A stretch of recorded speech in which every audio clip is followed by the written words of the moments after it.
Bonjour, ici Oncle Jacques. À force d'intervenir comme médiateur pour régler des conflits internes aux entreprises, j'ai découvert un certain mécanisme dans les conflits qui s'applique aussi bien à nos conflits quotidiens. Cet exposé comportera 4 chapitres d'inégale longueur. Qu'entend-on par conflit au quotidien? La vie en société est une négociation permanente avec nos présumés semblables qui ne sont pas si semblables que ça, et c'est là le problème.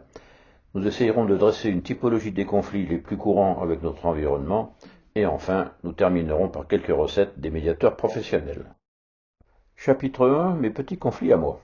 Avec une première question, comment adopter la bonne posture selon que je suis impliqué, concerné, intéressé ou simple spectateur? Mettons-nous d'abord d'accord sur ce que l'on entend par conflit. Le Larousse parle bien sûr de guerre entre les États, mais j'aime bien la définition qui suit. Je vous la lis avant de la commenter. Expression d'exigences internes inconciliables, telles que désirs et représentations opposées, et plus spécifiquement de forces pulsionnelles antagonistes. Bigre. Un conflit est une expression. Il n'y aurait donc conflit que si quelqu'un s'exprime. C'est supposer qu'il n'y a conflit qu'à partir du moment où l'une des parties s'exprime. Bon, certes, tant que je ne râle pas, il n'y a pas vraiment conflit, mais il y a bien malaise. Ai-je intérêt à m'exprimer, ou vaut-il mieux m'écraser? On en reparlera plus loin, mais c'est une première vraie question. Expression d'exigences internes. Il y a conflit si quelqu'un exige. J'en déduis tout de suite que pour éviter les conflits, il convient d'éviter les gens exigeants, et donc les dominants. Mais ceci n'est pas un scoop. Les suiveurs ont moins d'exigences que les leaders, et les conflits entre peuples sont souvent des conflits entre leaders. Conflits pour le pouvoir. Ce type de conflit existe entre chefs d'État, mais aussi dans tout groupe, entreprise, association ou club de foot. D'après le Larousse, il y a conflit si les exigences sont inconciliables. Évidemment, si dans une même pièce, l'un exige que l'on monte le chauffage et qu'un autre exige qu'on le baisse, il va y avoir conflit. Mais dans la vie courante, je parlerai plutôt d'exigences difficilement conciliables. Pire qu'inconciliables, les exigences peuvent être matériellement incompatibles. L'avantage dans ce cas-là, c'est que le conflit est facile à parvenir. Expressions telles que désir et représentations opposées. Voilà encore une information. Celui qui ne désire rien ne provoque pas de conflit. Fuyons donc ceux qui veulent tout. Il faut de l'ambition dans la vie. Mais si vous entendez parler de quelqu'un à l'ambition dévorante, gardez vos distances. Les représentations opposées sont une grande source de conflit entre tous ceux qui prennent leur point de vue pour la réalité. Nous parlerons plus loin de la manière de négocier avec ceux-là. J'ai tendance à les appeler des imbéciles heureux, mais comme ça nous arrive à tous d'avoir un avis sans avoir fait le tour de la question, je suis bien obligé d'être tolérant. Toutefois, si je veux éviter de mon côté les conflits liés à cette courte vue, je peux éviter d'affirmer pour certitude ce qui n'est que ma vision partielle et pas très objective de la réalité. J'en termine avec le Larousse, et plus spécifiquement de forces pulsionnelles antagonistes. Évidemment, quand des forces pulsionnelles antagonistes se libèrent, le conflit devient incontrôlé, et sous l'effet de la colère, il peut se produire à peu près n'importe quoi. D'où l'intérêt d'intervenir en amont, en ouvrant des négociations, pour éviter ça. Le conflit est-il le propre de l'homme? La Bible a pris soin de nous prévenir que dès l'origine, l'homme a pris plaisir à massacrer son frère. On ne sait pas très bien d'ailleurs pourquoi Caïn a tué Abel, mais nous voilà prévenus. Si l'on compare l'homme à d'autres espèces, l'homme n'est pas le plus bagarreur, mais on trouve de tout. Conseil d'anciens, fréquentez plutôt ceux qui tiennent du bonobo que ceux qui descendent du chimpanzé.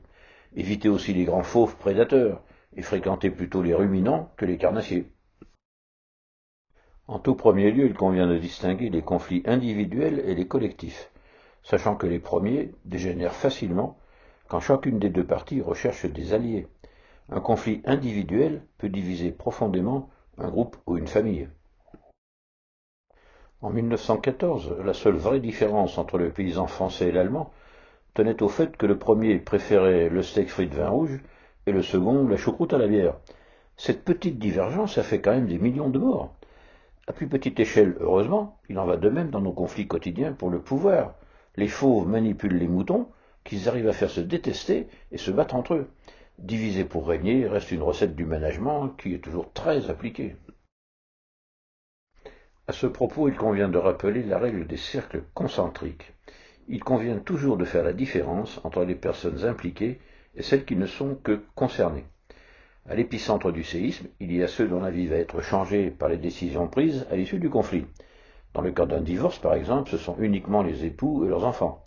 La belle-mère, l'ami d'enfance, le ou la collègue de bureau ne sont que plus ou moins concernés. Leur point de vue n'est pas prioritaire.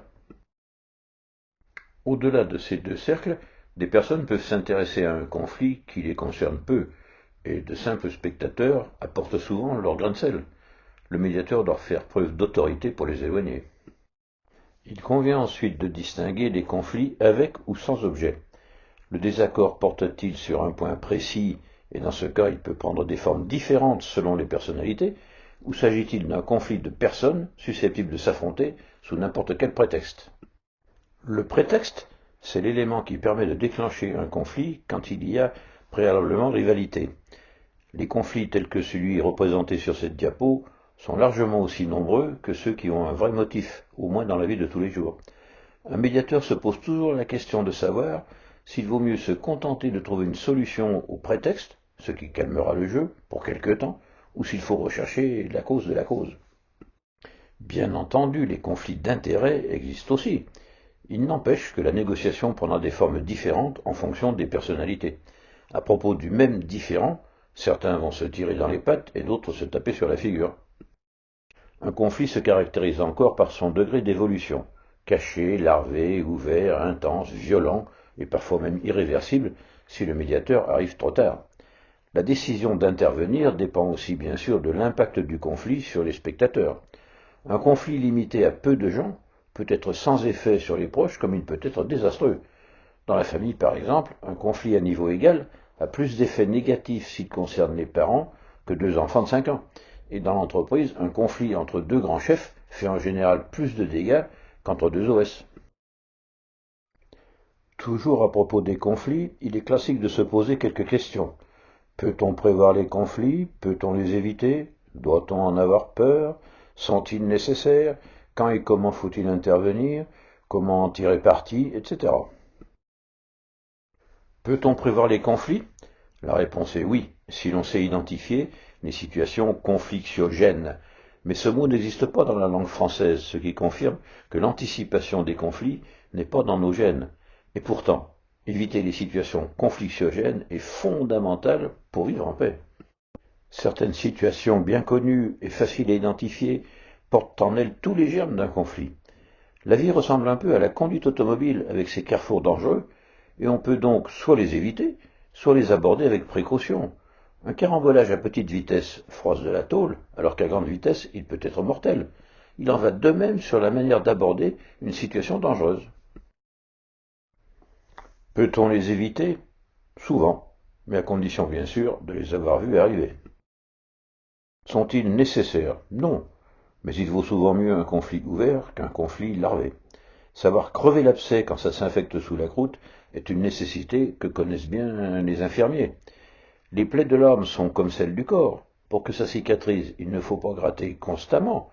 Mais si ça s'infecte, il faut nettoyer la plaie à l'alcool, même si ça refait mal. Doit-on en avoir peur? Peur, non. On observe ce que l'on appelle des familles de taiseux, chez lesquelles des secrets de famille créent de graves dégâts de génération en génération. Tout se gère, mais pas sans la parole. Je crois beaucoup aux vertus de la parole, dans le respect bien sûr des règles de confidentialité. Entre tout raconter et ne rien dire, il y a de la marge. Quand et comment faut-il intervenir? La question des postures à adopter et du savoir-faire fait l'objet à elle seule du chapitre 4. Enfin, comment en tirer parti? Bon, retenez l'idée que tout conflit bien traité est facteur de progrès. On dit que l'humanité progresse de crise en crise. De mon point de vue, ce n'est pas une fatalité, mais c'est une réalité constatée. Fin de ce premier chapitre. Chapitre suivant, les subtilités de la négociation. Et je termine par une page de publicité. Les conférences en live, c'est quand même mieux que par Internet.